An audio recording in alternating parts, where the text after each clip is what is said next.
Spiral,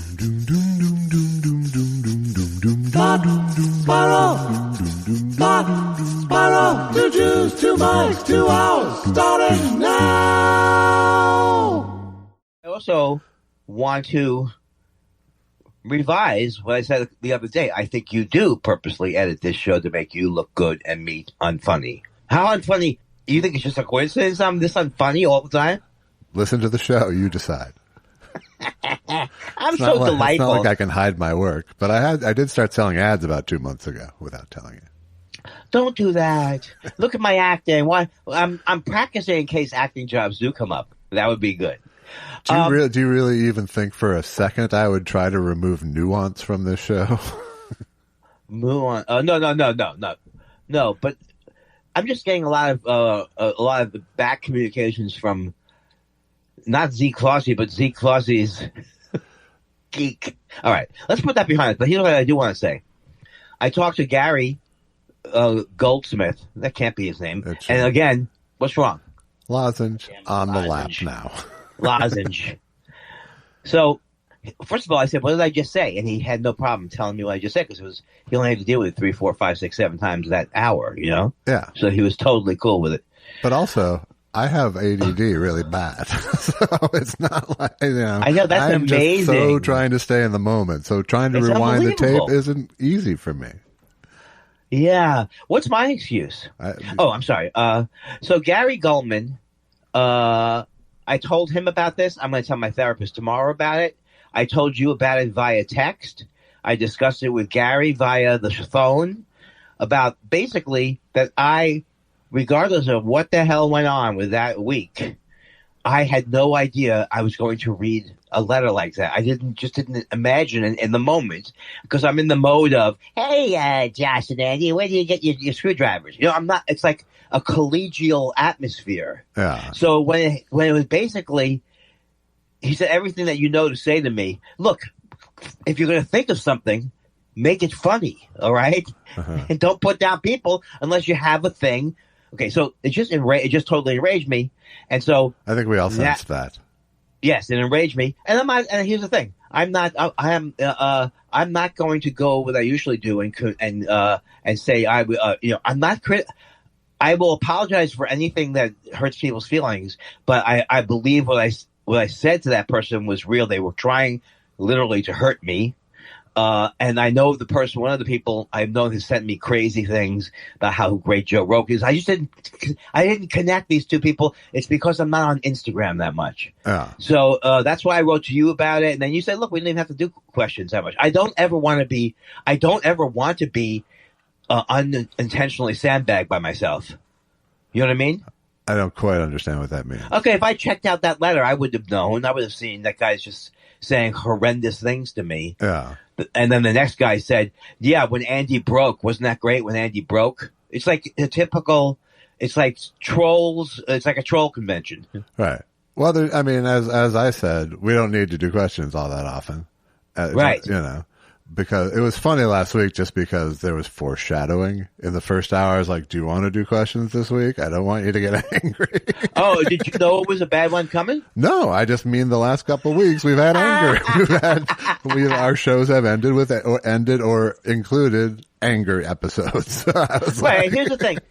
The thing I started to think more and more and more was like, you know, and I'm telling you, this doesn't work for yourself. I'm saying it won't work for me is to say, you're defective or whatever the thing. You go down to that hole of you're defective or you're a bad person and you're angrier than you should be. And all of those things are false beliefs about myself. I don't think I think I've been angry in my life, but I haven't, if you want to see anger, you should see my brother and sister.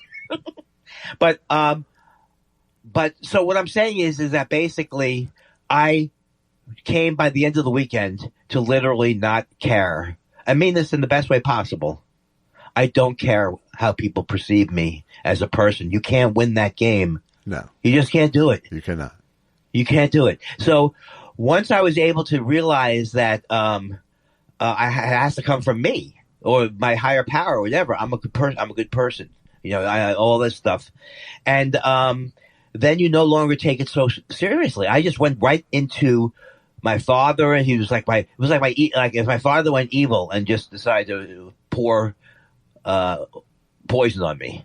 And the other thing is the fact that it got me so upset, I find very interesting, and I've been thinking about it. What is it exactly? It had to have been the exact thing about something I believe about myself, or I've come to believe about myself, you know? Yeah. Or just the idea that I don't think you could particularly be a better stand-up just saying, I suck. I better make better at this. I suck. I don't think that's generally a way to keep yourself going. It's part of a balanced diet of other stimulus. So anyway, the things where I start to believe that I go, what are these people? Like I told you a million times, the idea that you're going to, I did hear you did go for a sound effect once of someone having but the idea that you would edit anything but to make a great show is so obvious. And I hope I never even implied that on any level, because I don't really. The only thing I have to defend on this turf is my intellectual honesty in editing the show. Right. So if there's an incident, I will never take out a beat of that incident. Yes. You know. Yes. I will always leave the black box on any incident intact. Right. You know what I mean? Yes. But you're allowed to edit the show about how you saw it too, and it just doesn't matter. It's like the reason why you're editing the show. We know why you're editing the show, and we talked about all these different things. Only you could edit the show, and no one would ever think that you're trying to. If I ever said this, it would just be maybe because I was being angry that you're somehow changing me in the edit. But you're not, and I know that you're not. But I'm saying is the point is that I feel like for myself, I need to put things behind me. I need to let things go. So it's my weak point to be going, really? Did someone say, like, if I inquire with you, what did those guys say? What's the general feeling about me in the last few weeks? Right. That's bullshit. It's just bullshit and I'm not even saying it like, I'm saying it for anybody to look at themselves that way. Maybe it's just that my mind goes so radically that's immediately what it does. You know, you're just the worst, and it's a confirmation of yourself being the worst. And if you can just apologize to all these people and be nice to everybody and never get mad again the rest of your life, all that kind of stuff. Right. That's also from being raised in a certain way and thinking, you know, you're just defective even when you resolve it when you're a kid, have that environment. Right. You know. My brother was telling me, I think I told you about this, like how crazy making my mother could be, because she'd be like, okay, Mom, I'm going over to Kenny Gordon's house. That was where I was best friend when he grew up. What are you going over there for? Well, I always sleep over there. You don't sleep over there without, and it's just, you could never, there's no way to know when you were going to fuck up. Right. You know, and it was not that my parents were sadistic particularly, but they just freaked out, and that's the way they freaked out. Right. So it's crazy making. So that's the thing. I feel like the more I peel into whatever it is that I want to peel into to make myself feel worse or to make you feel worse, I really don't have an interest in that long term. In other words, I don't have interest. I know it sounds weird what I'm saying. But in other words, you could have any opinion you want of me. That's what you're entitled to have. I'm not entitled to. I do not have the control over what you think of me, right? No. So if Josh thinks these five things, that's not true. You have some control over what I think of you through your behavior. You know what I mean? Well, yeah. Yes, then I'm not going to stab you or something like that. Well, I just mean, you know, if you're a dick to me for a week, you have control over that. I'm not saying you were. I'm just saying. Right. You know, yes. That's going to change how I feel about you. Your behavior can change how I feel about you. Yes. So the thing about it is that I think, like, a lot of the things, like, whatever the topic of argument is almost like I always pretty much know why it's hurting me. So it's like, I don't care whether you believe in my physics. I mean, my science and well, everything's energy, and we were just trying to figure out. If I care that if it's important to me that you agree with me, or you're able, or if I have to make you be able to see whatever it is that I'm seeing. Well, but you don't understand that I can have a position where it's like, that's all well and good, and I'm not saying you're wrong. I'm just not adapting it as a belief system. Adopting it as a belief system. Yeah, I think that the problem here is that I'm not arguing it as a belief system. So what happens is that when we get off into where whatever's unclear, and I start to misstate or not understand, and then it's just like, who cares? You're not interested in it in a way that I'm talking about it or whatever. What is the point of going further into it? That's how I feel. Yes. Right. So, but the thing about it is that I'm never going to be in a certain way. I'm not going to be a different person. I don't think, and I wouldn't want you to be a different person. Right. I don't think you would. No. I mean, I want, if I ever wanted you to be a different person, it wouldn't be about your behavior. It would be about how you behave towards yourself. That's what I would wish for you, Yeah. But, but on a totally external note from you in these sorts of situations, you also have to understand the landscape that we're operating in, which is we're doing this intensely sort of personal show. Right. Where people listen to us for 2 hours a week and they form relationships with us, whether they like it or not. How can you not form relationships with us? So already you've got what they call the parasocial relationship going. I don't know what that means. It's the sort of imaginary friendship that can form with someone you listen to, Gotcha. And I'm not saying it's delusional. It's just something psychologically that kind of happens. Of course it does, because you're hearing us talk like this for 2 hours a week. So now you have that going, and now, we already know how tone gets fucked up or something via text or tweet or whatever. So, so you've just got a very sort of weirdly balanced situation where the right tone is very hard to nail. Right. Because it's always, if something's coming at you from that position, you're like, I don't know you. How can you talk to me that way?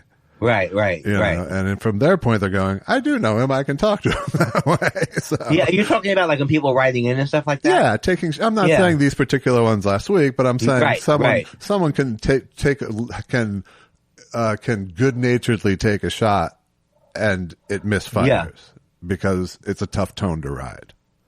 Right. It's like the part of me that's like I would never think of doing it to somebody else. I mean, all of it's not that it's nonsense, but people do hurt each other. And so it's like when I go into this thing, like I wouldn't do that to somebody else or whatever, it's like you kind of lose the humanity of it. It's like we do it to each other or get upset for reasons that we don't even know why we're upset until we are. Yeah. The thing about it is that I very much believe this about talent and about comedy. You really can't.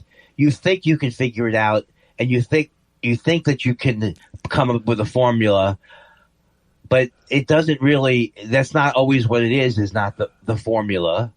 And why you may be feeling upset in the moment, or you're feeling whatever. The goal for me is always to have a fun hour.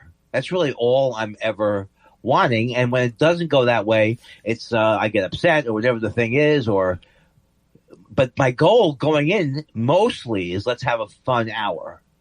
And I think that's yours too. Yeah, no, it always is. Why is it so weird that is it the FaceTime? What's happening? It feels like you're like a little bit jerky. Well, I'm kind of a jerk, so. Oh, Josh, I went out to a club last night. Did you? And I went there. It's called the Elysian. Yeah.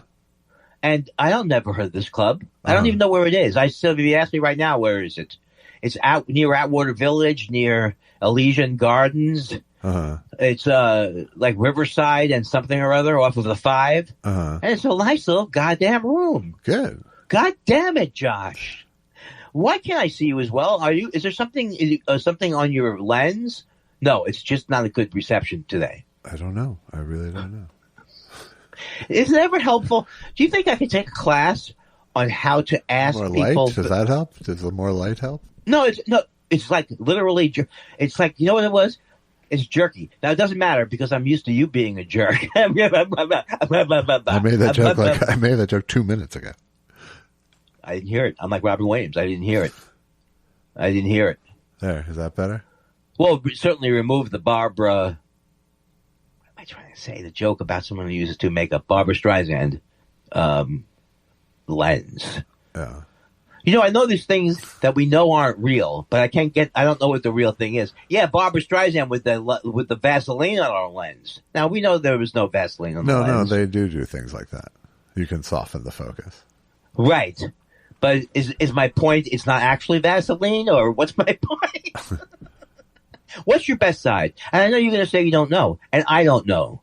We're not people who will ever be able. We don't have a good side, per se. No, mine is like up at my taint. Oh. This is the thing I was going to talk to you about before we got off on other things that we hated about each other. Is the constant bathroom humor and the taint humor. It's unacceptable that there's parts of my body. Can't we just leave it that there's an area where the ass closely meets with the front part? Isn't that better?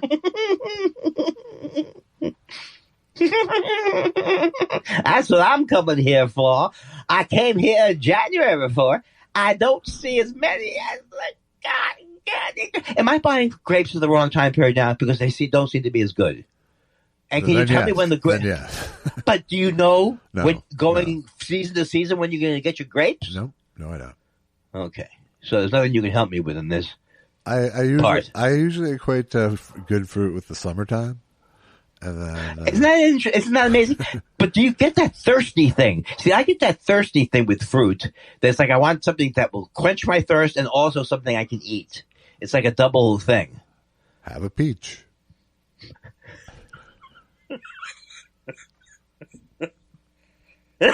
Isn't that from Eat a Peach? What, isn't that from the Allman Brothers? I think so, something like that. But what is it? See, like when I was a kid, I would hear something like, "Yeah, eat a peach," right?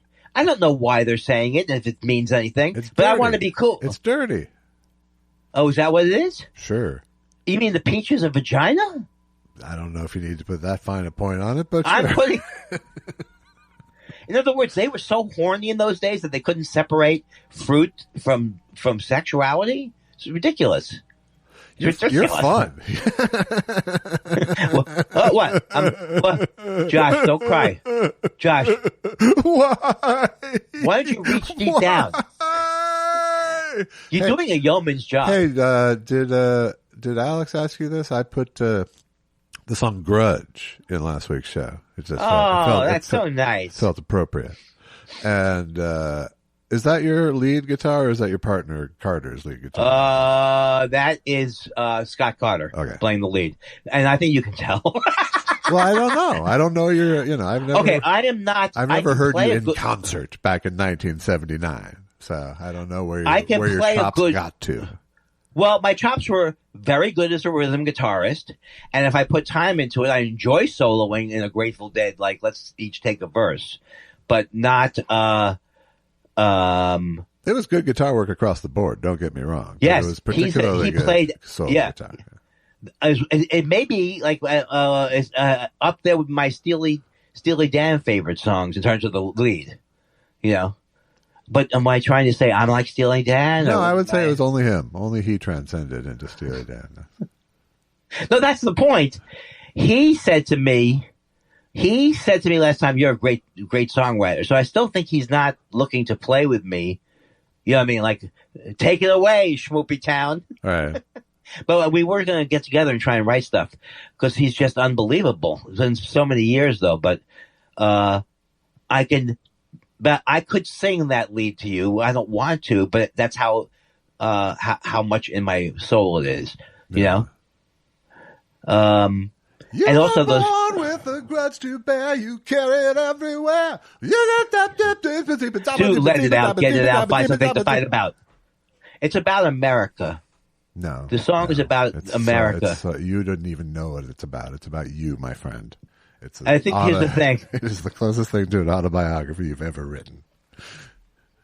Let me tell you something. Oh, I see. It's me I'm talking about. Yes. I'm the one with the grudge to bear. Yes. Well, then let's not. That song should have been. Here's the way I look at it. That song should have been a hit. So in other words, I'm trying to shoehorn that song into a career that wasn't ever there. But I'm saying if I had the career, that would have been on the first or second album. Yeah, absolutely.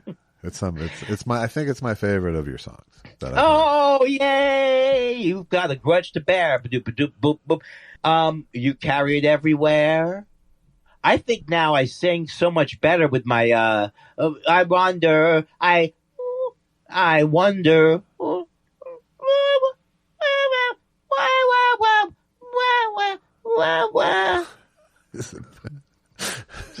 Del Shannon's baby, ladies and gentlemen. It's like a pathetic man. If I paid a music teacher $100 a week to make her listen to me and give me suggestions, yeah, but I want to sing stuff like ooh, Werewolf of London. Can you teach me that? You're saying you couldn't teach someone to sing. I would. Although you helped me. I would never you helped try me in a million years. But do you know any of the, like, I know that I can breathe into my diaphragm. And I know I can get, but what does that mean? You can breathe into your diaphragm. Yeah. Just shut up. Okay. I can get. You can't I can actually breathe into your diaphragm. No, but what's this down here, my tummy? No, your diaphragm is correct. You just can't get actually air into it. You use it to propel air out. I'm not talking about a sexual diaphragm that used to come in women's vaginas. Oh, aren't you? Dong, dong, dong, dong, dong, dong, dong, dong, dong, dong.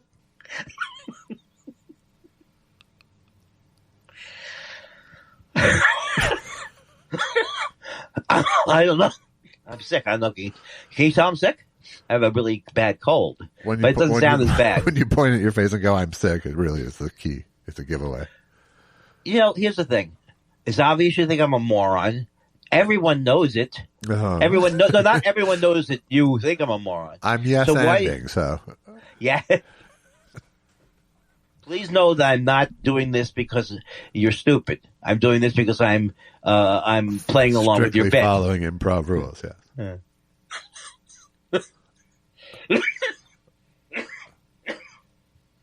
We both got colds. Susan and I have not been sick. And it's really true. If you don't see people, then you don't get colds. It's true. And we got one. Both of us got a cold. And we could pin it on one of the family members there because they were sniveling. Not sniveling. And you pin sniffing. it on them like 4 or 5 times a day? Just between us. Yeah. No, oh, yeah. I'm not saying. Oh, yeah. I saw on him. Their Facebook page or anything. I see him, her. I saw him, her, them. Coughing. And they couldn't have just left the party. Oh, will you stop? Okay. I'm very excited about. I'm getting not very excited. I'm very excited about the possibility of introducing different vocabulary into my language. But so far, I'm not freaking out about April, and I seem to be preparing material and working on it. Two nights in a row where I prepared material and I worked on it. You did shows 2 nights in a row? No, not 2 nights in a row, but I've only done 2 shows. But of each show, I did a hunk of original material. I write it myself. I don't know what you do. I write my own material. Yeah. Get to know the writers, kid. Does that sound like one of those books like by Babe? What's that guy's name? No, it was my friend Sid Younger's opened for Henny Youngman once. And Sid was someone who looked like he was, improving things. And he wasn't for the most part.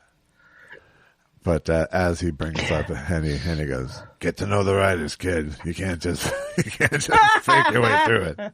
That is such an indication of how Henny saw himself not as a writer. Then, right? You got the writers when you want to come up with the funny. He was both. I mean, he wrote some of his shit. Oh yeah, I'm sure he did. But do you think that? No, I lost it. It was good though. It was good. It was like going to be pungent, and it added to the conversation. That's depressing though. I know. I think the world would say, "Hey, we'd like it to happen sooner." That much like the other person said, if you have something to say about someone, make sure it's funny, and make sure it's good before you say it. It's a rule to live by.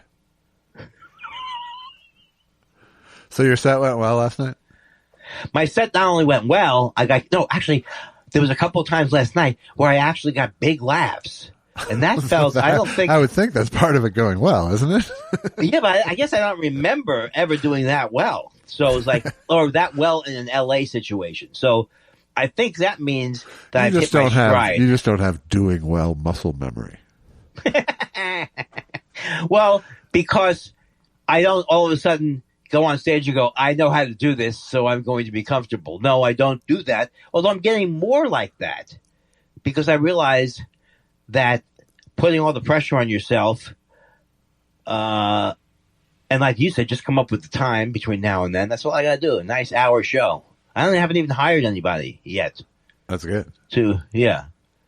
So, but there's a lot of buzz in the industry about it, about the show. I saw a web poster for the festival, and you were nice, like mid-level font, mid-page, kind of in one of those festival things. They're still not because I think the person that books me likes him, but they're the Shane Gillis he's having his moment. He's having a moment. Did he host Saturday Night Live? I think he's going to. Oh, I don't think he has yet. Look, all the greats were racist assholes. All the greats were basically angry racists.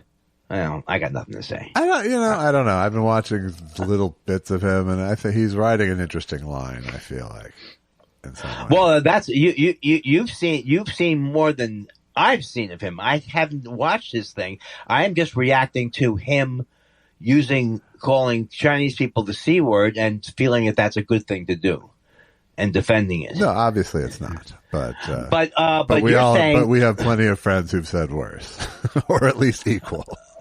Not on stage necessarily or on a podcast, but right. We've given passes to lots of people for horrible shit. Yes, but I can't give him a pass because he's hooked up with Louis C.K. and I hate everything he stands for. I hate all the comedy he stands for and the Legion of Skanks and the whole thing. But you know what? Maybe I'll give him another shot. So you watched the whole special? No, of course not. Never could, never will. But but I've seen clips go by on YouTube and shit. So what did you say? If you had to say what it is that is good about him, is it just he's like self-deprecating? Is that his thing? No, I just think in terms of his, he's able to sort of, he's able to play red without being red. Yeah. In a fairly interesting way, I think. It's like, it's an impossible line to ride right now. And he's as close to anyone I've seen where you can play red and still not be a sellout fuck. Well, he got fired off of Saturday Night Live for being a racist. Yeah, but I actually thought he, dealt with it in a adult and yeah. Well, but here's the thing. I really can't get past the part that he's just a racist. So like when people are saying like he just said this or that's what he said or the argument, hey, that's how. I mean, I don't know any argument out of the fact that this guy is a racist. Well, I don't know. I don't know if he's a racist or if he said a racist thing, and I think those aren't necessarily always the same thing. I'm not even trying. I know you're not trying to defend him. If you've canceled him, that's fine. I don't care, and I don't, it's not like I'm rooting for him.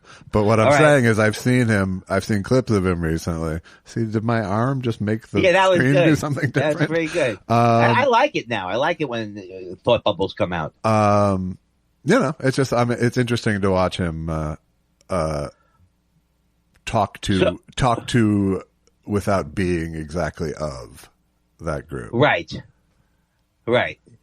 But God bless him and God bless everybody and all that kind of stuff. Again, I would you're black and white. I'm Mr. Gray. So I don't from a comedy business perspective, I don't give a shit. But watching his clips, I go, it's not it's not like I'm taking inspiration from it, but I haven't seen many people navigate it that way. But the thing is that if you look at what he said when he was accused, he wasn't honest about it. He said, if you think I've insulted you, tell me. personally apologize to you. But he's not saying that using the C word in relation to Chinese people is wrong. No, and I'm not. I don't think that there's any way you can defend it. Whatever the case, I don't care what happened 5 years ago. My point is, this is what I've seen recently. That's what you saw. And it's been interesting to me. I'm not. Right. Yeah. No, I'm not endorsing him. I'm not saying you are, but here's the other part of it. It's like the other part of it is a well-worn thing about that we've already talked about. It's like taking out Lorne Michaels material out of my Wish I Was Bitter. I've said this 50 million times already. He doesn't care who he hires. And so it's like there's nothing for me to win by even opening it up again. He's never going to wake up one day and go, you know what? I'd like to apologize to everybody having Trump helping him win. Right. I'm sorry about it. I feel bad about it at night. He's never going to change the way he is. And so it's not even interesting anymore because the show, to me, I like the people. They have some funny people on the show. But I don't even have much juice of anger. Maybe if I was still like 30 years ago when I still could have been a writer on the show 50 years ago or something. I did have anger then, but not even that much anger. I never wanted, I always thought it would be maybe because I started late. I started when I was 28. I think it's hard to go into, it's like when Larry David went into Saturday Night Live when he was 40. I mean, so he could be just a young person's.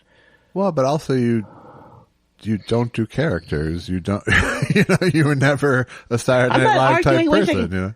No. I wrote a nice package for them. I'm a Saturday Night Live person as much as any other show that I like. I've loved that show forever. I just meant I meant as a cast member. I don't know what you submitted. Well, no, I would not. Of course, obviously, but this is just your dreams that you have when you're watching the show in 1975.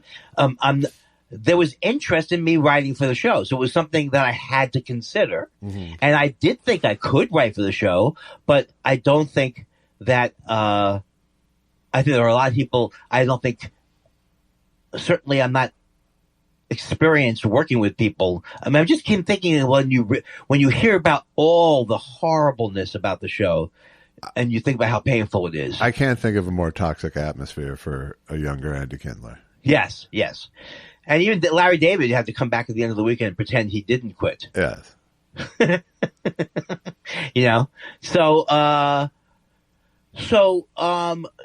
No, and in fact, I would be like Dennis Miller, but with a little more range. I don't know what I would be, but I can always imagine myself on a thing. I'm like, well, I'm sorry, Andy, we've just changed your life. Now you're on that show. What would you do? I did The Lounge. No, Bill Murray does that. I would not have a lot of characters, or my mind does not think that way too. You're not a sketch comic. It's generally the domain of sketch comics. Yeah, but you see, the only thing I'll disagree with you. I was writing to be on the staff in Living Color. I was writing. This is earlier in my career, so I could have been a sketch writer. I was trying to figure out what to do. Right? I could have written for sketches. I understand that. But you keep jumping back and forth between talking about being on the show and writing for the show. And I'm talking about you being on the show when you're talking about that, and then you jump back to being a writer again. Oh, no, but, okay, let me see if I can make sense. If they wanted me to be a writer in the show, right? So in my mind, I'm fantasizing what would happen if I became a writer, and then I would become, Right, but then you start listening. Oh, your characters that you wrote is what you're saying. Yes, I would come up with some characters that I wrote, and hopefully they would be, but I would absolutely not say, oh, I'm like Dana Carvey, or I'm not like you, or most people who. I'm not a sketch writer. But you have a range of voices that you can do. That does lend itself to sketch. Now we're talking performer again. Okay. Okay. So I'm confused about this. I didn't know that I was being that confusing, but what can you do? I really didn't know I was being that confusing. No, I don't. I'm not accusing you of being confusing. I'm just saying I'm confused. Okay, because here's the little thing that I'm protecting about myself. Okay. I'm saying I could have written for that show. I think you could have done anything you set your mind to, Andy. I really do. Except for ballet. Or music or most things. But, right. But would I have been good for the show is the point, right? In the case of Saturday Night Live, I thought doesn't matter because I can only picture how terrible it would be for you. Yeah, it would be so horrible. Well, if Adam Sandler was in charge too, what if I went Imagine when he hated me? Yeah, right. But I do think I do think I'm in the camp more of a Larry David guy who's like, oh, what am I going to do here? What do they want me to write? You know, I don't know how he was to write. I think it's hard for him to write. He's been writing forever. I think the first time you got, I think, first of all, just you would have gotten mad at people around you frequently. Yeah, and it wouldn't. Yeah, and secondly, younger. I think the second, like, it would take a streak of two rejections of your sketches for you to go fucking off the rails. And I have a hard enough time maintaining just doing what I was doing within the context of, you know, making fun of Jay Leno and all this kind of stuff. You know, and I'm not even on a staff of people.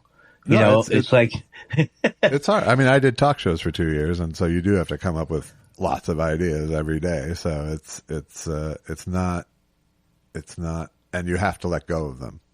You know, you have to let go of them. I can't even remember this. I was in sketches for Comic Strip Live. I can't even remember. That seems so long ago with Mike Rowe and whoever that was there. You know why? Why? Because it was really a long time ago. Yeah, that might be. It's like over 30 years ago. That's why it seems like a long time. No, I think it's normal that you. No, I think it's just that so many wonderful things have happened. I can't remember everything. That's true. That's true. Do you think we should update the show to be more current about how we're doing now? It doesn't make any sense. What I just said. Everyone knows that. How we're doing now. Okay. It'd be like two people.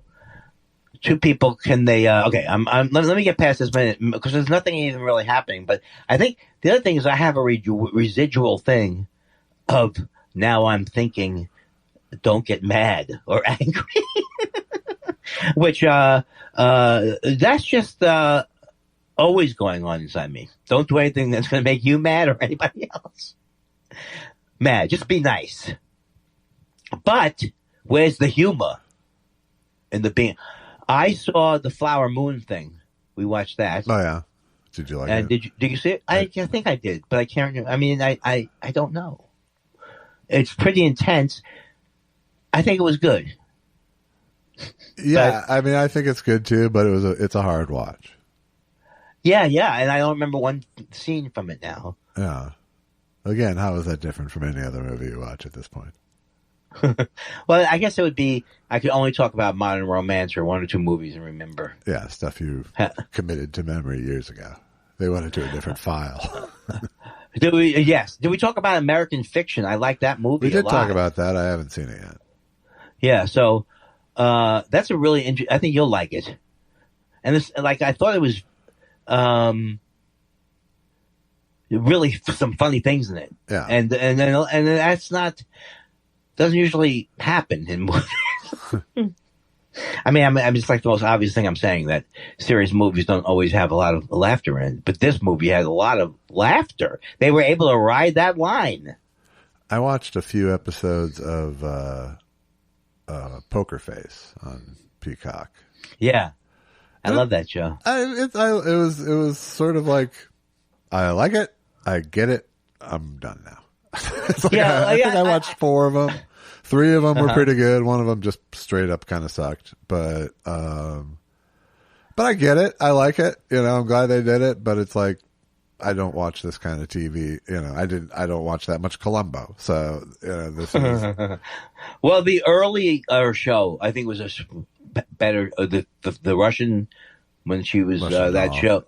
Yeah, that was a great show. But I didn't watch the second year of that either. Yeah. So I go on. But you know what is an interesting show, although it's got things I can't stop watching and I can't stop being critical of it, is Shrinking.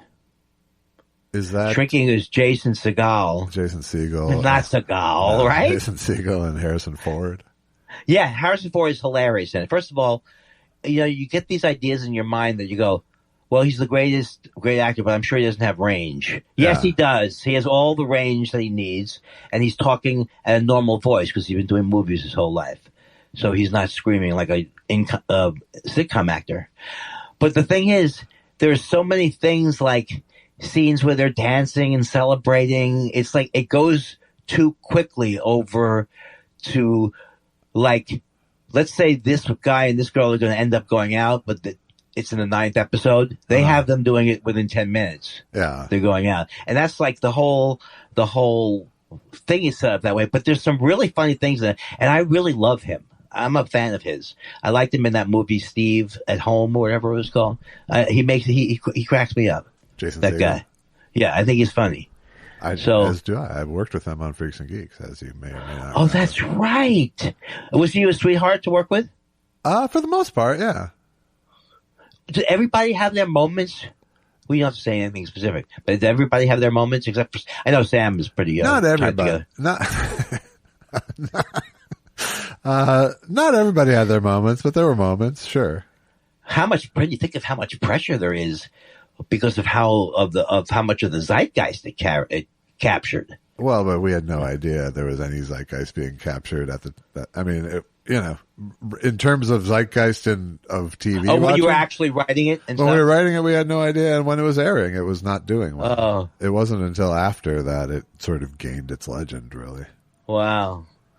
Well, that's the thing, too. I always think, boy, if I would have been on, I would have loved to, to experience, what's that show? Second City, like they experienced it. But they're not having as much fun looking back at it as I am looking at Eugene Levy. Probably not. They probably can't clean slate it quite that much, but no, I mean, Freaks and Geeks was super fun to do, and we knew what we were doing was good, and we were proud of it at the time. Right. It's still crazy to me that it only went 1 year. It's still crazy. Well, but I think that's essential to its living on. Oh, okay. Because it is literally the easiest classic TV show to binge. Because there's 18 episodes and you're done. Right. Yeah. Well, you know what it is? It's like, it's one of the best shows I've ever seen. It has moments in there that I think about my whole life.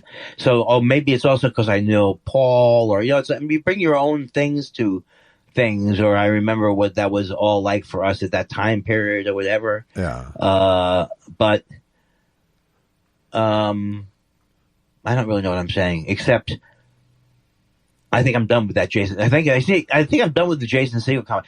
Now, one thing you may notice about me is that I'm, when I get to this motive, like more and more of the self-analysis, I think it's just to me having to shake off the, you know what I mean? Just shake it off. Whatever, there's no residual thing to worry about, but I'm thinking whenever I get quiet, I'm doing something wrong. And not really that much, right. But I'm more in my head. Right. But don't hang on. Here's something. Like if you stop talking, then I could, and then we might get something going. All right. What do you got? I don't know. No, So when's your next set? Tomorrow night. Yeah, where's that? But it's at Allison Stevenson, but it's going to be like it's more of a existential talk thing, so I won't have as much material. But I'm planning to go, just out a lot. Good. That's the way to do it, my friend. Yeah, except the thing is, I realized with myself that when I can get to the point where I am just enjoying myself in the moment, whatever I'm doing, it's so possible to have that. And I just noticed after the pandemic, after having not done traveling for so long, or where you can see what you used to do and how you used to get like all stressed out, it really feels to me like 99% of my anxiety is from getting nervous and then either rushing or whatever it is. And I think this is going to be a more pleasant process. Right. Like I was like. Well, it all kind of ties into the. It's very much what I would say. My advice of anticipatory anxiety is the same as you're not late till you're late. Right. It's like, right. As long as you're doing what you're supposed to be doing, you don't have a problem yet. Yes. Yes. I think it's more like after all these years of therapy, I'm realizing that 99% of my whatever is depression or everything is self-generated by my reaction, because in my family, all you did was hope moment to moment that things would get better, or they wouldn't get mad at you. So everything was so dependent on how I made my mother, if I can make her laugh or I can make the family laugh. And so, that was a lot of pressure. I don't know what my point is. Do I have a point? Sounds good. Do you find, and this is not meant to, as a snarky question at all, this is a legit question that I don't want you to take wrong. Do you find that after post-therapy now, like so many of your thoughts now connect back to childhood? Yeah. Like so many of them. Do you find that to be, at some point, it's become additional baggage where it's now like a PTSD thing every time you have a moment because everything you're thinking now connects back to childhood. Right. Whereas before you weren't, it might have been an unhealthy wall that was there between you and your childhood, but it didn't take up time. I think it's one of these things like, if you are really, it's like if every time I saw, it's like, this is what I think of, it's like, if all I did all the time was talk about, well, of course I can't do that because my mother, you can see how it can be not even annoying or whatever, but you could filter everything through that way. It just happens to be, I started therapy so late and I'm going through some of these things now in therapy. So I do worry that I am in my head too much and that I'm just going to stay in my head. But that's just OCD. I know that I don't want to spend the rest of my life analyzing every situation as it relates to my childhood. But the thing is, I didn't know any of these things happened. No, I understand. That's why I'm kind of asking. It's because they're all revelations. Right. And I'm sure, at least in phase one, super comforting to have explanations that make sense for behavior or for processing purposes. But and I guess my question is, at a certain point, does the comfort start to become baggage? Where it's like, I think it can be. I think that's always a danger. It's like the thing is, like, I'm fairly interested in not just therapy, but like meditation tapes and other things. So a lot of times I used to just get upset and cry or whatever the thing is. Now I'm trying to try and see things from where the other person's coming from. Now that's something you should have probably done when you're 22. You should learn that. But it's kind of late to the program for me to be able to go, for example, like if you weren't feeling that I was showing enough gratitude, it doesn't matter what the proof of my gratitude that I'm going to show. It doesn't matter. You're feeling bad. So if I stay in that mode of he has no right to, or all this kind of stuff, if you can let go of that, it's such a terrible thing that someone doesn't think you're being gracious. It's not the word, right? Where does gratitude come from? Not gracious, right? Yeah, same. Thankful. Yeah. Yeah. So, it's like, that is growth for me, because I think I think about old arguments in the old days, and there's just no empathy in the argument for me for the other person, because I don't feel like, and that's just something to learn and to grow. For sure. That's great. It is great. I am great.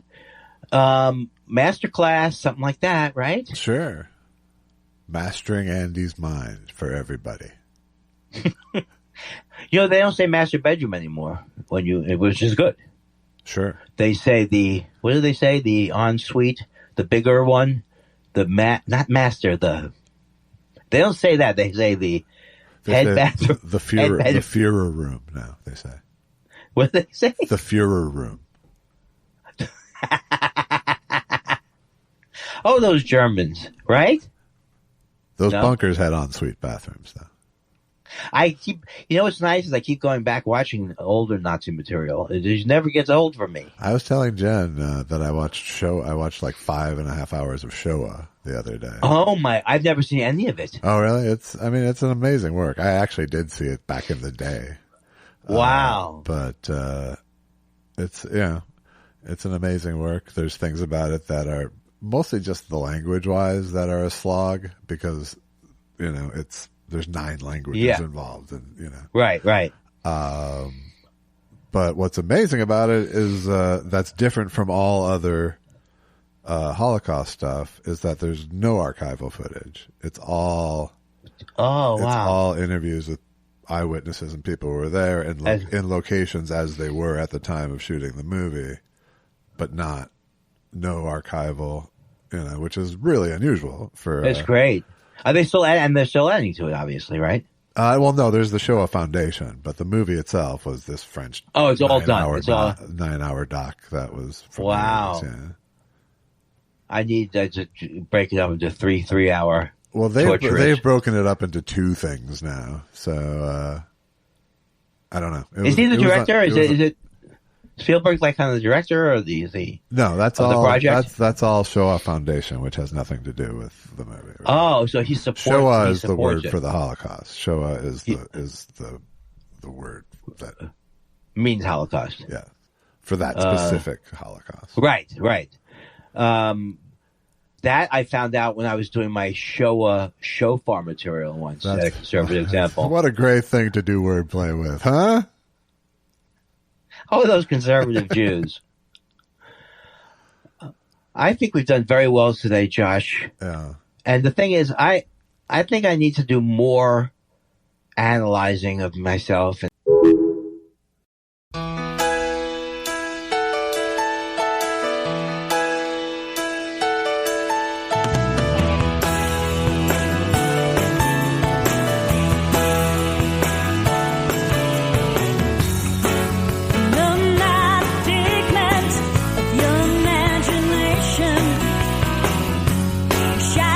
Shake this feeling, we're just faking.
if we put as much effort into the show as we do into joking around on texts, it would be the same. It would be the same. No. Yeah. These are. I don't know how much more effort you're putting in on text, but frankly, it's the same effort I'm putting in.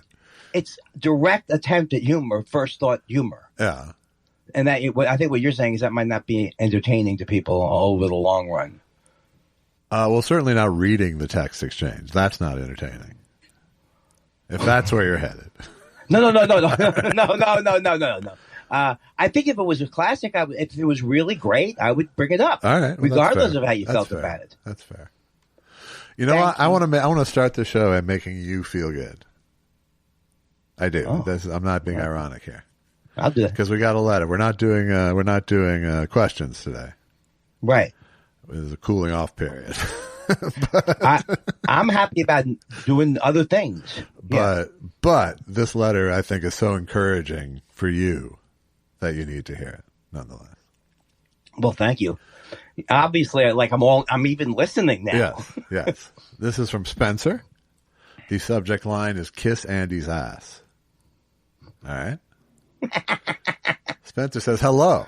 I've been listening now for about 7 years and was finally moved to email because I wanted to share that it was cathartic to hear Andy tell everyone to kiss his ass.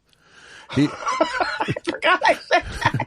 He eats a lot of shit, most of it good-natured, but sometimes a good kiss my ass is the palate cleanser you need. Like Josh said, even though it's fun to wind him up 70% of the time, there's the other 30. Everyone knows about it, and if you get fed some shit back, well then fair enough. So good on you, Andy. I enjoyed the hell out of that, and thank you both for the years of entertainment. Spencer." Oh, Spencer, that's the greatest thing. I don't want to ruin it by going on and on about it, but it is unbelievable. I just want to say one thing, blocking the people I wanted to block, the fact that I haven't heard or looked for anything about it since, and that we've decided to go on a different course. What we really just want to avoid is if something's going to directly say Andy is the ugliest, I can smell him through the podcast or something like that. I don't want to ever read one of those. No. I can't protect you fully. Well, thank you, Spencer. But I did think, you should be fed that at least. I really want to thank Rob again. I mean, Spencer. Could you imagine someone actually believing that my brother would write that to me as a... Well, first I'd have to believe he listened to the podcast. If you have enough money to not have to listen to this podcast, I'll go on a helicopter ride instead of it. Or I'll have another thing of champagne. You know what my brother would love, though? He would love if we had short things that he could, like YouTube-y things. We could... he would play everybody that if there were YouTube-y things on the show. I think it's probably better than we don't then. Well, thank you. Wow. I'm not putting it on, at least. No, that was seeming. This is a really deep cold. Now, once again, I want philosophically or yes, bacterial. I want to thank Spencer. I also want to say that that was a well-crafted. Well, of course, it's pro me, so I liked it. Yeah, no, I knew you'd like it. I felt no risk whatsoever in reading it to you. I did not think it was going to trip some weird wire. I really thought you'd just 100% embrace it. Oh, it's fantastic.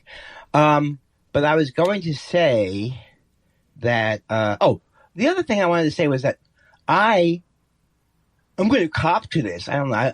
You're the only person I know who says cop to something. I mean, it's from the old days.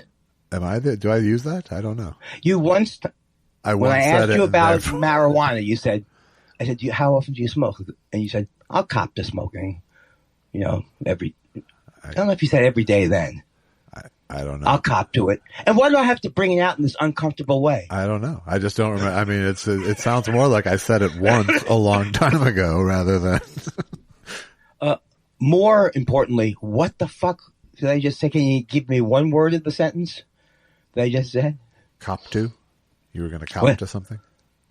No, yeah. What was I going to cop to, though? What was the topic? God damn you. I don't fucking know. Oh. Oh, I have had cognitive difficulties, actual cognitive, worse than usual. Yeah. Okay. So if my mind goes blank every 7 to 10 seconds, or I forget my thought, it's even more now. And I do think that affected me. And the thing about that is it actually makes me look forward to not having to fumble around and read things, because for some reason I don't do it in a way like a disc jockey reaches for a chart. It's not a chart. A cart. You're close. We'll give you the cognitive disability discount. It's like you could say to me for the rest of our lives, it's not in the same order or whatever. I'm still going to say, I don't have it in the same order. What are you reading? How come you're reading that? Because because it's hard enough for me to do a podcast is what I think is the ultimate thing, even though I claim to be, it's easy. I don't claim that it's easy, but it is mostly fun. It should be. It should be mostly fun. When it's not, it's time to make adjustments, is my fear.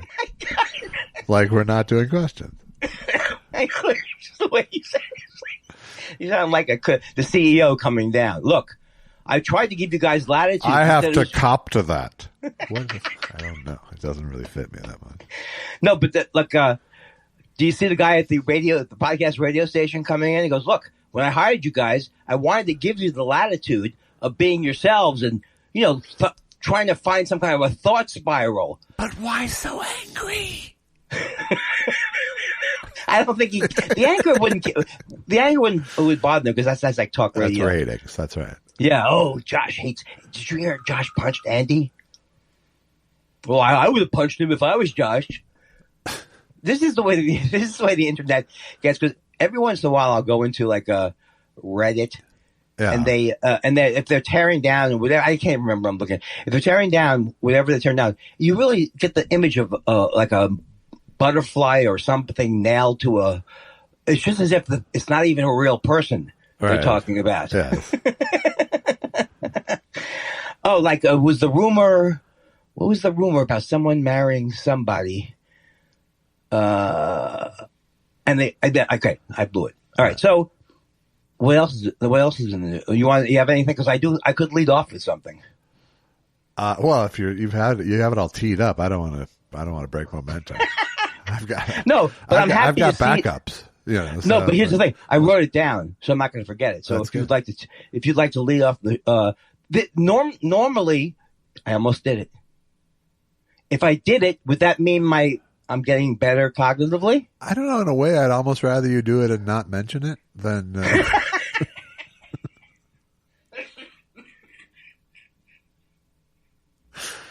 I kind of wish I did smoke 3 packs of cigarettes a day, because that's exactly how I would laugh, and that's exactly how people laugh when they smoke 3 packs of cigarettes a day. I was getting there before I quit with the actual flaming nicotine. But Bill Bauer, he laughed like that too. But was that just his? Well, that was like a. Well, the 2 packs of Vantage was a part of that. Just to me, isn't that cognitive dissonance? This is how much of a smoker I was. That is what he smoked, was Vantages, and that is literally. I mean, only a smoker knows the other smoker's exact brand. And or someone my age would know what Vantage was. It's like speaking to a bowl of Rice Krispies here.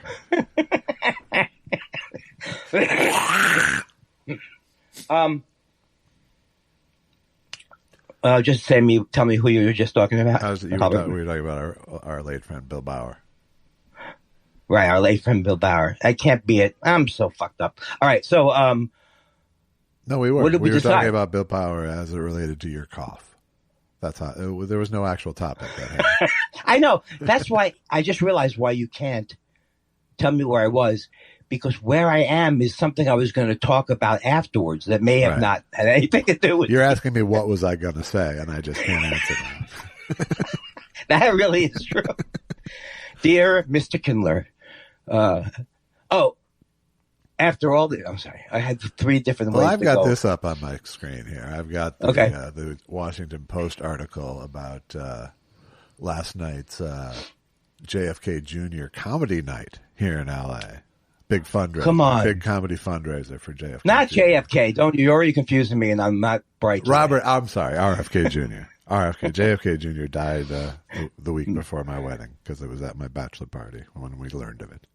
Wow. Do you know Kevin Ruff? You do know Kevin Ruff, right? No.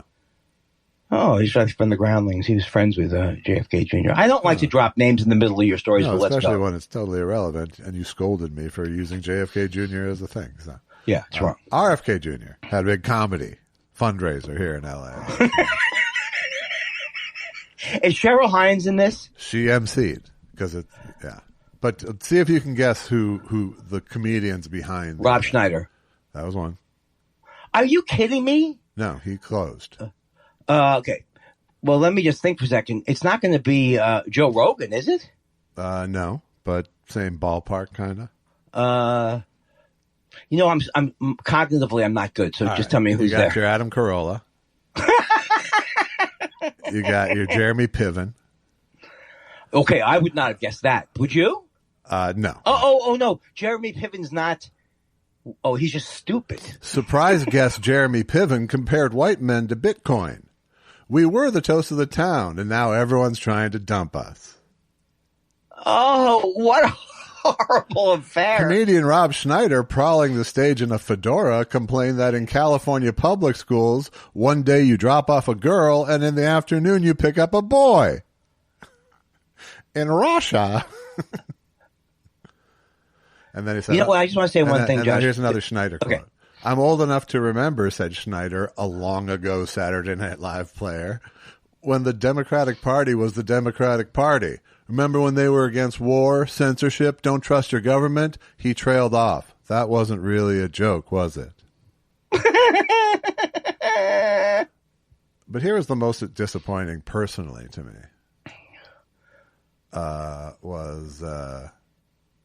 Don't tell me. Okay, sorry. You'll tell me. Right. The opening three comics weren't as abrasive or political as the rest. In fact, it was a decent showcase of rising stars. Erica Rhodes got some of the biggest laughs. I cannot believe that from the candidate's wife. Okay. She was hilarious, Hines said with genuine enthusiasm before introducing Mike Binder. Oh, I should have known that I should have known because he's the worst.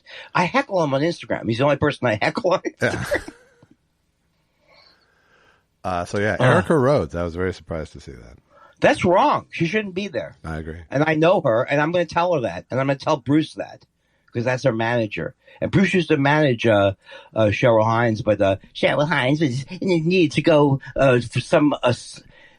If she could have found the William Morris Jr., I'm trying to think of who the equivalent of agent that she would have had.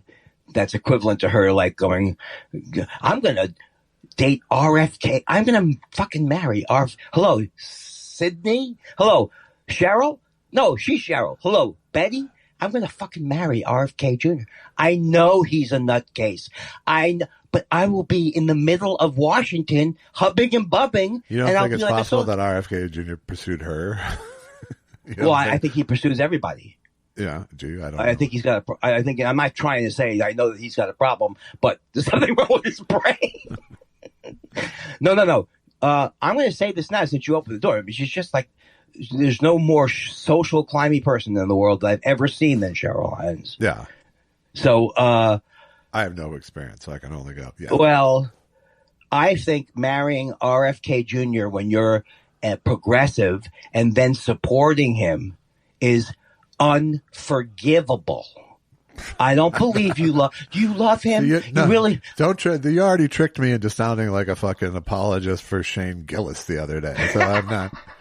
Now you weren't. Your thing for him was all you said basically, which is actually true, was he's clever at what he's doing.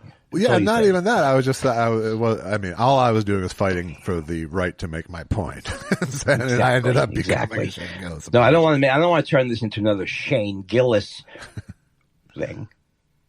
No, but there's a few. When was it? This was last night, apparently.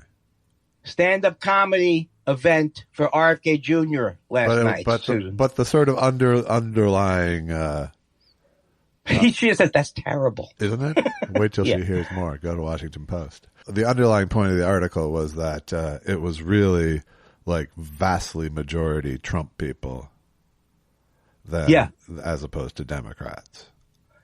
So why is any of those people there? Erica Rhodes, why is she there? That does not make any sense to me.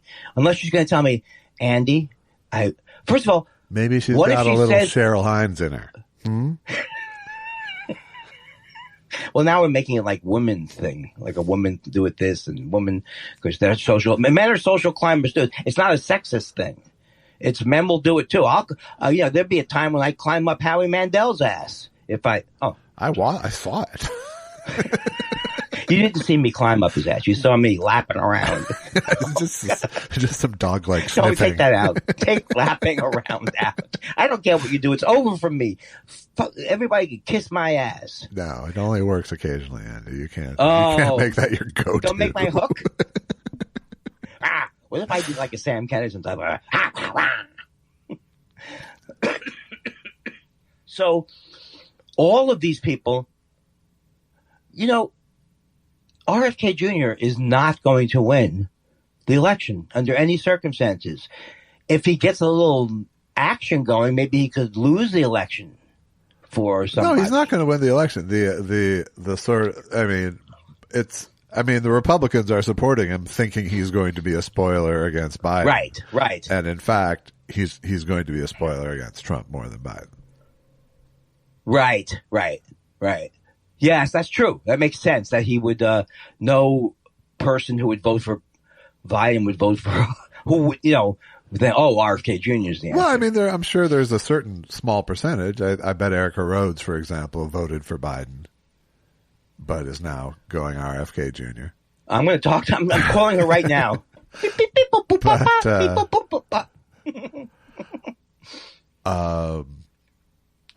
But the main thing is people who still believe all the total bullshit of anti-vax, you can't say anything anymore, but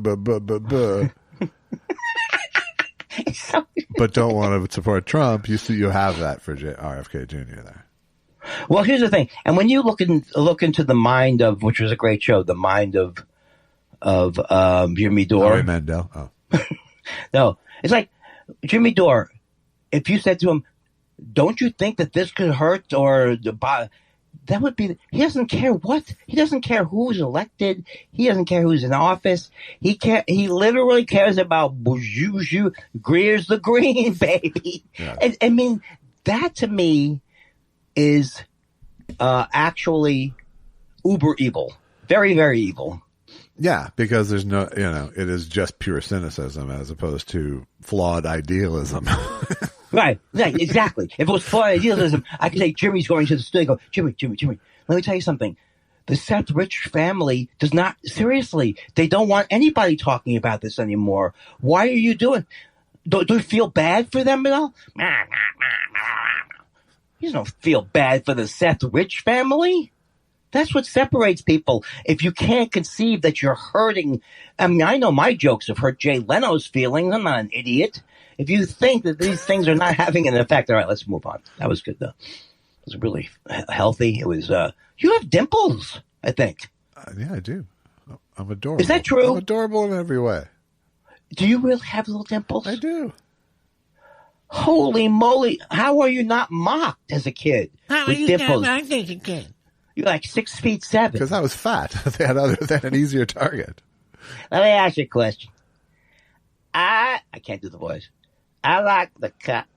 I actually got, as a fat kid, I actually got off easy in terms of people giving me shit for being fat. Right. Well, because I think that you were, I think you were able to deflect things pretty quick. Yeah. I think I was mean. I think maybe I was just meaner than those who would make fun of me. And maybe taller. Yeah. I came back for I wanted to get some of the cotton candy grapes. It's not grape season. You say you don't know. I'm sorry. We talked about this already. You don't know. It's worth revisiting. No, I'll tell you. It is for me. Your insight. This is the way your insight sounded to me. I think about fruit when the summer comes. Yeah. That's when your best bounty is. I like it. Are you talking about?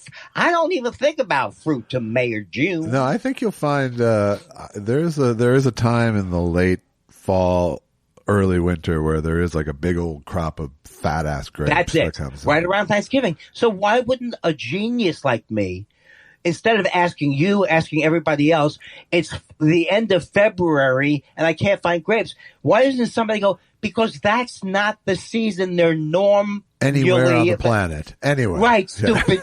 Yeah. But you know what I will do, what I will sucker for? And any time of year, if it says candy, like, they have a name of the grape, sweet Virginia. Right. And it's in a smaller, like an artisan package. Sure. Yeah, I'll buy that. Any of the artisan grapes. No, I think I'm really just because I bought greens and reds. Both bad. We're not talking about the pharmacy. We're talking about.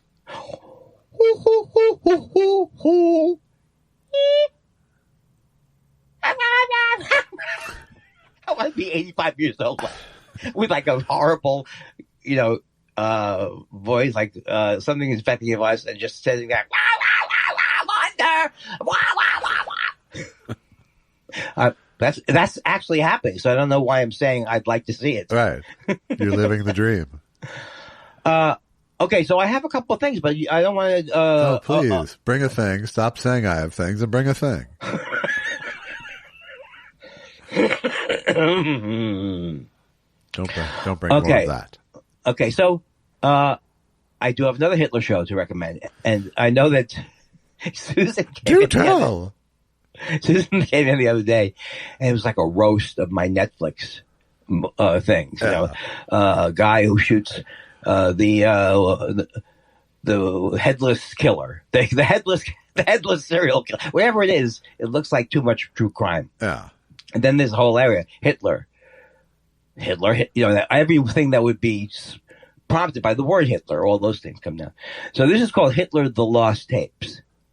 And these are demos, right? The Jews are so dingy. Did I say dingy? That's my Hitler working on his speech. Yeah. The Jews are like vitamins. I meant to say vermin. Can we take it again? Hitler's pardon mein blooper.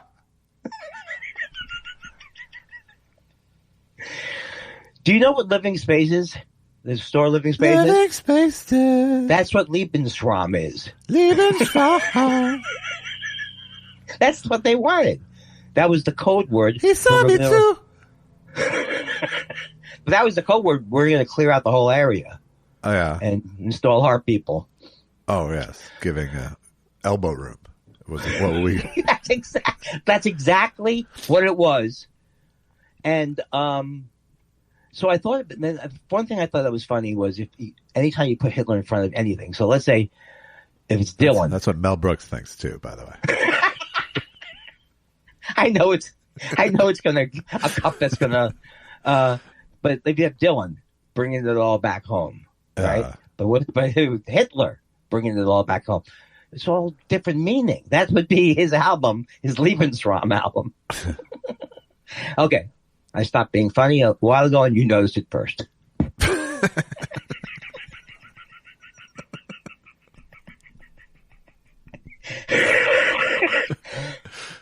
You know what's the OCD, not the OCD, but the kind of thing of absolutely knowing how and misunderstanding how people are reacting to you means there's very little danger of me being that comic who drones on and on, not knowing that the material isn't working. I always assume it's not working. Right.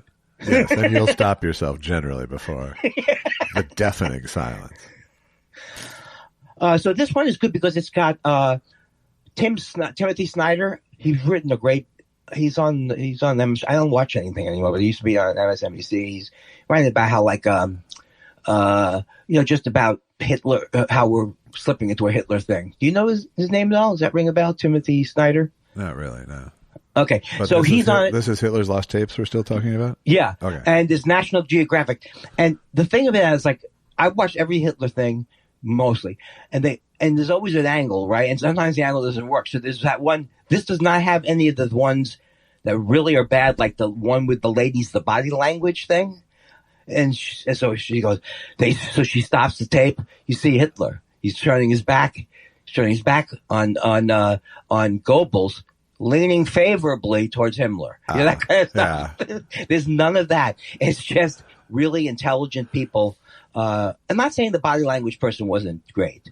It doesn't sound like she was or he was. Nothing's good if you're standing next to a thing. Now let me see here. See the way he points to his mustache? That meant he was generally unhappy. Oh, you could tell this through his body language. Sure. So it's got great commentators. If you look here, you can see he really doesn't like Jews very much. But I know I wanted to blow Hardy a couple of seconds here about what they show in here. A lot of if you like seeing Hitler, I mean, you were fast prompt. If you like seeing Hitler, no, we can thank Ava Braun for a lot of that. We have to thank Ava Braun, because when Hitler softened his image. No. Hitler did not like. Interestingly enough, Hitler did not like to hang out in Berlin, going to drag shows, and participating in the amazing artistic atmosphere that was not Berlin. Having Weimar fun. No. We would have way more fun than this. Was that what you were saying? No, but you brought it all back to wordplay. He had this thing out in the mountains, the Schmescherstrasse. And it's just him with all these, and so all this footage you see is all because Ava Braun's going, woo, and Hitler's going, whoop, whoop, whoop, whoop, whoop, whoop. And so we have that, and then Toland, this guy named John Toland, though I've known his name for a long time. He's like a Hitler Nazi. He's not a Nazi. He's a historian. He recorded all these conversations. A Hitlologist?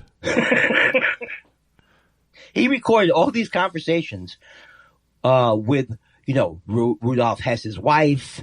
You know what I mean? Just like all these in the set. And it's been in the Library of Congress for like 50 years or something. So it's the first time seen.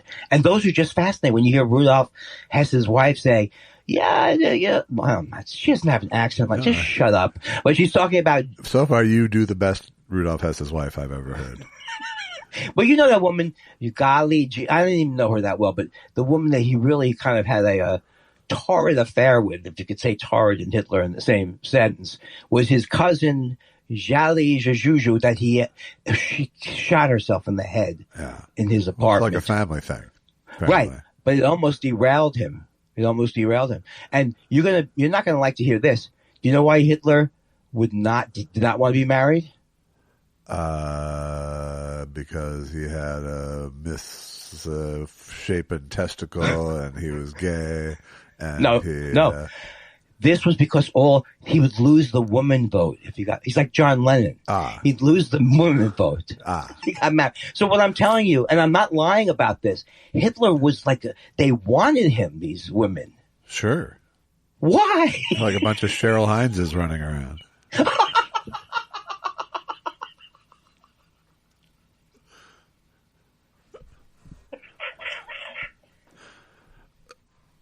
I'll let that lie as it is. So that's, I think, all I have on that one. Great commentators, and because you like Hitler, you should watch this. Well, when if anybody has any doubts, you really, really, really like Hitler. Well, if you really, really, did you mean Holocaust? I don't know why I've tied that into a phone predicting thing. Did you mean? But you haven't watched Showa yet? Is that what we got? Is that what we got from? You can. No, I mean, how would I have watched it between?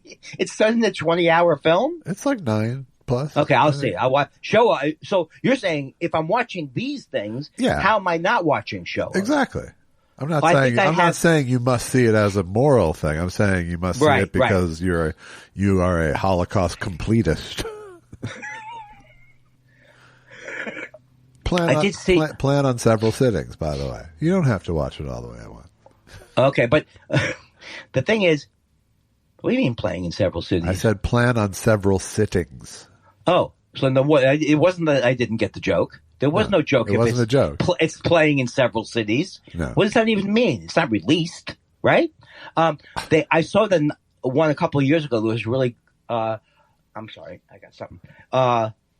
About the violin lady. There was like she won an Academy Award for that little film. It was really great. I don't even remember quite what I'm saying. I don't either. She was like 95 years old. And it was like 5 years ago. Okay. But 5 years ago, in my estimate, could be 15 years 1985 ago. 1985 could be. Oh my God. And stick around for the after show when you watch Showa, called Showa and Tell. I like the way, because we're not on stage, instead of like going, huh, you did a little, you turned just sideways slightly instead of forward. And also, because you don't want to oversell the joke. But here's the thing. I want to talk about shrinking, and I want to talk about it with you. Shrinking, the Jason Segel show we talked about the other day already? Yeah, no. But, oh, God. You're going to make me feel guilty. But no, I watched the last episode of it. As long as you're bringing more to the table, I'm with you. It was a gentle reminder. We covered this. No, you're right. But, okay, here's what I'll do. Did I tell you I watched The Holdovers? I watched The Holdovers? Yeah. I really loved that movie. I loved it. And here's the thing. I'm saying, I can't tell if I'm loving movies more because I'm watching him easily in my home. Yeah. And I'm in the mood. No, The Holdovers is a fun movie. I liked it. It's my only problem with it, and it's kind of a problem I have with a lot of his movies, is they're just such movie scenes. Everything is such a movie scene in terms of the way they play out, that you can't really complain if you go, here's a collection of really nice movie scenes. It's hard to complain, but at a certain point, the moviness of it starts to override the drama of it for me sometimes. Yeah, let's go back over his movie, because I'm a big fan of him in terms of I've seen. So Sideways to me, in many ways, is pretty perfect. But then I wouldn't have included them stealing the thing back. The guy they steal. What do they steal back?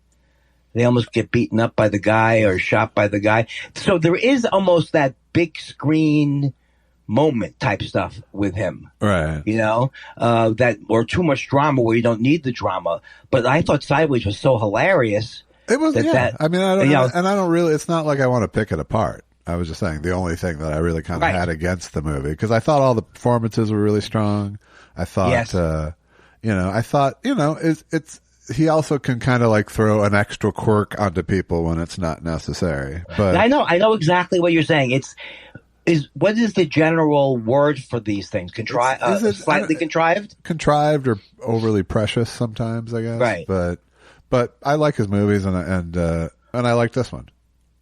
Yeah. And, what was I going to say about this movie? One more thing I had to say. In general, what I love about him is that I like movies where there are it's about emotional things. So there's a lot of it's like, yeah, all of his movies are. Here's the thing I was thinking about is Alexander Payne is who we're talking about, by the way. Talking about, yeah. What were the other movies? Because I didn't like them all as much as I liked Sideways. There was one with George Clooney I didn't love. The one with George Clooney was The Witnesses, The Descendants. The Descendants. Yeah, I don't even remember much. I don't remember it much either because I saw it on a plane and then never watched it again. Right. But again, I think that suffered from the same sort of thing of these trying to build these quaint movie scenes. Yes. Yeah. But the other thing is that what I was talking to Susan about was this is where I was bringing shrinking back in. In a movie, if you're making a movie or you're writing a script, I mean, all writers know that unless I'm wrong, but you're always thinking, am I doing this in too obvious a way? Is this happening too fast? Whatever the change is. So the things that happen in this movie that you could maybe see coming early, that she would break down something to do about her son. It's he knows as a writer who was ever writing that you're thinking that, so they try to have it unfold in a way that doesn't feel cliche, even though it's a predictable beat. He's trying not to be cliche with it, and in a way, it kind of backfires sometimes. And it backfires. Shrinking, which I absolutely had some of the hardest laughs I've ever had at a TV show. Yeah, completely doesn't care about that. Also, they have people going through those changes, like you find out she's upset about her. That would happen in 10 minutes in Shrinking. Right. That would, and then the other thing that was really weird about it was like the music sounds like one of these Selling Sunset shows or MTV shows where it's like loud. I mean, it's so loud that you know that there's like, it's like we're having a party. This is on Shrinking. Yeah. This is a minor point, but the point is, the show ends, and I won't say how it ends, but it ends in a very interesting way. Since I watched it, I've been saying, if I think of it as it wasn't quite realistic all the way through, I can get a lot of enjoyment out of it, even though I want it to be realistic. Right. And the other thing I want to say is, it doesn't have to play by rules if it declares itself to be a comedy in my universe. So in that sense, this might be a perfect show, except for how the music was. It may be a perfect show because the things that bothered me, it all came back. Everything ended in a way that was very, very cool, however you want to look at it. And so it was great. I think it might be great. Okay. I watched one of them and didn't vibe on it, but I could go back and check again. But I watched some of For All Man. I watched a season and change now of For All Mankind on Apple. What do you think? I don't know. I go back and forth on it. Do you know how the show works at all? Have you watched it? No. So the premise of the show is that it's all based around NASA. And it starts with the Russians beating us to the moon. Oh, okay. Yeah. And so that creates a whole chain of, whole chain of events in U.S. history that change, and right. And they toy with it. John Lennon didn't get assassinated, but other people did, and mostly it's like the same world with things thrown in that are different. Yes. But the premise is that they start in the Apollo era when this happens, and then each season jumps 10 years forward within NASA. Wow. Wow. Yeah. So it's, it's ambitious, certainly. And, there's enough stuff, and I'm kind of a space liker anyway. I think I know that. So there's enough there to kind of make me keep coming back to it, but it's not like top shelf TV. It's like second to top shelf TV. It feels like. What's the movie that was interesting to me about John Glenn and I guess The Right Stuff? No, it's not that one. It's another movie about. I thought I'd heard of it before too, so I don't know if it's a recent movie, but it's about the years of the first years of the astronauts. Yeah. And John Glenn's the head in there. I don't know. It's like. You sure it's not the remake of The Right Stuff that they did on Apple TV? Oh, they did it as a series on Apple TV. Okay, I'm gonna have to get more information and come back and then either be what is it when you're prostate? What is it when you're I come back with my head between my tail? That wouldn't be effective. No. But flexible. Boop, boop, boop, boop, jokes. Right? I guess. Yeah. I'm trying to angle for a new stand. Felt dismissive. I don't know. Mike Binder. Yep. Oh, I'm started watching Oppenheimer. Oh yeah. But I can't watch a 3-hour movie. We started late. You did see it. I saw it in IMAX even. Right, that's right. Because I remember you were telling me about the Albert Einstein scene. I guess I don't remember. I have no recollection of what I said about it. So. Something like Albert Einstein goes, get the hell out of here. Something like he was dismissive of him. There is one scene. There is one scene where Albert Einstein is dismissive of. The movie's pretty good though. I'm enjoying it so far. So I'm gonna hold my. I'm liking it. That's good. That's what I'm trying to tell you. It's about the atom bomb. Oh, it is? I didn't get that from it. That wasn't one of my takeaways. Did they ever put off a hydrogen bomb? Did they ever test a hydrogen bomb? They've tested them, many of them, yes. And a neutron bomb? Virtually all the testing, nuclear testing after World War II was hydrogen bombs. And what is, can you give me a brief idiot's guide to what that is? No, why would I? But I mean, how's it different? It's far more powerful. Explode? The hydrogen bomb is a far more powerful explosion than the uranium or plutonium. Oh. Huh. And then the neutron bomb they test that too? I don't know. Do you know what I'm talking about though? They leave the building standing? I get it, yeah. It's a true thing. The buildings are standing and it constructs new backsplashes. It redecorates every structure. Look, I need to do my due diligence and find out about these topics without going to you. Yeah, you should if you actually want to know about stuff. You definitely should go elsewhere. But I can't use you. Especially when it comes to physics. That's true. I wrote the book on physics.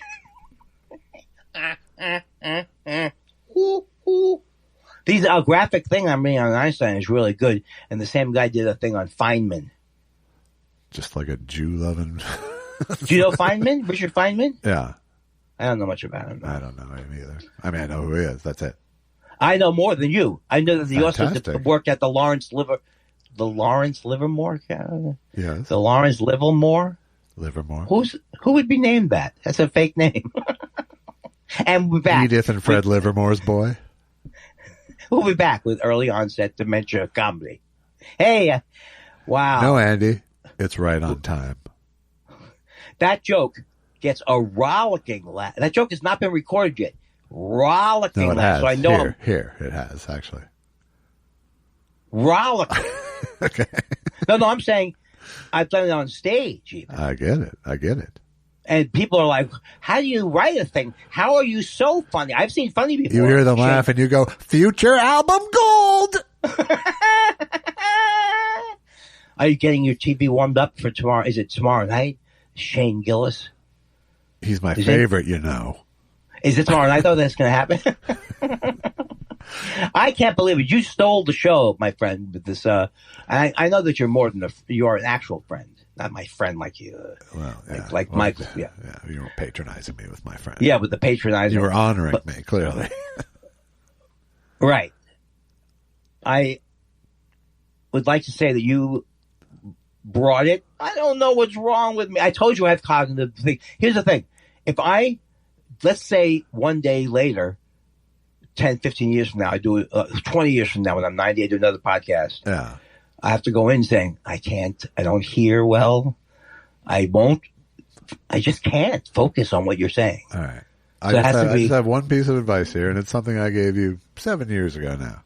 If you're having cognitive stuff, maybe it's time to start weaning off the weed. It is just, it's never, ever going to help you. I don't think you're talking crazy talk. Why would I give up the memory stick?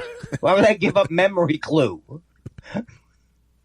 What do you like, sativa, indica, or really brings all the things I want to remember back to me? Right. That's why all the great sportscasters are high. That's right. Although I think that, why do we, I know we're almost done. No, we're not on the edge or anything. Remember, we started late, so. Okay, now we're done. No. Cognitive dissonance. Cognitive dissonance, man. Military. Here's someone who wants to make a point with words but doesn't understand it. It's cognitive dissonance, like military intelligence or giant shrimp. Jumbo shrimp. Why isn't giant work? Because jumbo shrimp's a thing, whereas giant shrimp isn't. Well, here's how you rock. 1 year, Trader Joe's had Also, a giant... you have to ask it like this, like jumbo shrimp. Why do they call it a near miss? To me, it makes me laugh that George Carlin, who himself could be very mean-spirited, or he could be very harsh, right? Was that Rick Moranis' impression of him hurt his feelings? Yes. I mean, it's not surprising because he always wanted to separate himself from his earlier character. No, but it is. But just to think of him caring what other people think about him is really, it's sort of depressing in and of itself, isn't it? But he was heavily, I mean, he was influenceable. I mean, part of what sparked him to become so angry in the last act of his career was Kinnison's success with being so angry. Right, he right. felt challenged by that. Yeah. He should have felt good. Or, someone like him, he should have felt great. He came up with all these incredible albums. Yeah. He Nothing funnier than a comic that feels great. No, but I'm saying, I'm just saying, like in the home, like what I'm going to do when I'm in the home, looking back at my life and thinking about it. He should have thought back. I did pretty fucking amazing what I did. I feel like he had a pride in what he had done. Yeah. When he talked about his HBO specials, he always talked about it with great pride. Yeah. I don't know why I'm bringing that up as a topic. How did he feel about himself? Maybe I'll write a book about that. Maybe. What do you mean we started late? You started late. You started late. No, it started with you going, I see what can you're we saying. start at 15? Was how the first now text. I know. Again, I have audio texts. I know that we didn't start at 10 o'clock. That's, if I know what, wasn't that a character like this? A really horribly stupid Columbo. Okay, I'm not opening. You know what? I'm not opening any other doors for stupid jokes because it's ridiculous. You're just trying to build another kiss my ass moment.